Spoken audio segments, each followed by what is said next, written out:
Good morning. Welcome to Time in His Word. Yesterday I was in Minneapolis delivering. I got delivered. As I was driving downtown, I remembered where I was going.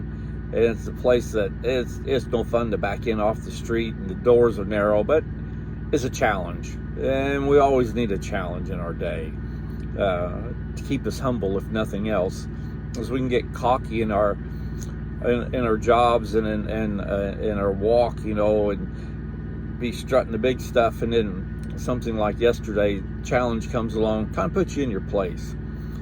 But when I got ready to leave, I took a load that was going to load over in Wisconsin, and so I needed to get back down to Interstate 94. I was north of it, just a couple miles, not very far, but they have Interstate 35 runs through there. They have a 35W, which is on the west side of town, and a 35E on the east side of town. And so I was off of 35W, and I'm like a couple miles north of 94. I punched in my address where I had to go pick up. I knew where I was going, but just to get me out of the city. And I got two GPSs, and both of them told me to go north, run a bunch of other little highways. And I thought, that's stupid. I'm 2 miles north of the highway I need. I'm going to do what I want to do. So I got out to 35W and I went south, and when I got down to 94, the only direction I could go was west, the wrong way. So now I'm in a pickle. Now I'm trying to figure out how to get turned around, and I ended up going a bunch of miles out of the way, and I eventually got on the bypass, which eventually got me onto 94 headed to Wisconsin. But I wasted a lot of time. That was the deal. And I don't like doing that because it was getting close to 5 o'clock and the traffic was picking up. And so I was given the directions I needed to take, but I thought I knew better, and I went the wrong way and caused all kinds of delays and backups. And so what I'm getting at this morning, I was thinking about that in our walk in Christ. A lot of times we are told, or we feel led to do something, and we decide that we know what's best, and we go off on our own little way, and it ends up being the worst decision we made. We end up taking longer to achieve the goal that God had laid out for us than if we would have just followed him in the beginning. In Jeremiah, the 10th chapter,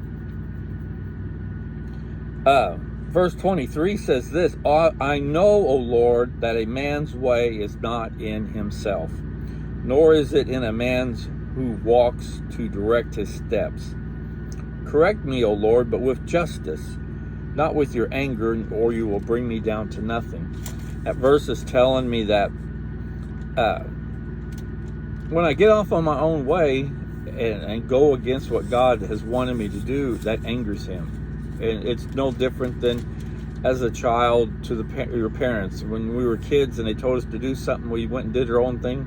It angered our parents, and we got in trouble. There's no difference in our walk in Christ. If God is leading us, directing us, guiding us to do something, and we decide, ain't going that way, I'm going to do it this way. This verse is saying, correct me, O Lord, with your justice, not with your anger, or you will bring me down to nothing. Just like a parent, when they correct a child, they can do it one of two ways. They can do it with love and compassion, and the child learns.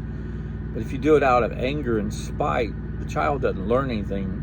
It causes a resentment there and anger on both parties. And it also got me to thinking about the turmoil that our society is nowadays, the constant pounding of the drum, that what used to be known as wrong, now everybody's trying to tell us is right. And if you don't agree, then you're the one that gets chastised for it. In 2 Timothy, the 3rd chapter, it warns us about this. And that's another reason I was thinking about what I did yesterday. I simply didn't want to follow the directions that were given to me, because it didn't look like it took me where I wanted to go. And I said, this is silly. But it also thought, I'm also, like I said, thinking about just the turmoil that our country is, our nation is, the world is nowadays, with everybody trying to just go against nature. Everything is just, it makes no sense. And like I said, if you stand up, you're the one that's in trouble. Even though you know what they're trying to tell you is wrong, and you're trying to say, no, that's wrong, I'm not going to do it. But they're adamant about, oh no, this is right, this is right. Well, this verse has addressed that.